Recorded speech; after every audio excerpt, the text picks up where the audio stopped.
Now you have to get into loading your own machines and taking them off. But no, you don't have to really touch any of the freight. I mean, you have to climb up on top of the freight, but you don't have to physically unload it yourself. But you definitely have to climb up on, if it's 13 feet, you climbing up there to take your tarps off, you walking on top of it. Yeah, it's dangerous. Yeah, got it. Let's talk about load securement and just in general. What are the most important things that people miss when it comes to load securement? Knowing your working load limit, knowing your weights, knowing the difference between direct securement, indirect securement, and knowing your minimums. Let's break it all down.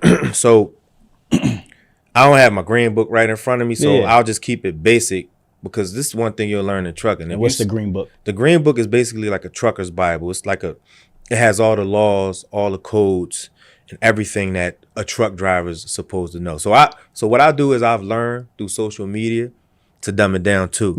Because if you make one mistake, you can say one thing wrong, you can say it's over. Right. It's fact. So I'll say the green book is the trucker's Bible. Like that's every truck driver, whether you're driving flatbed, you should have your green book on you. And what I've learned in truck driving school, all of my things that I needed to know as a flatbed driver was within them pages. Meaning, I needed a certain grade of chain.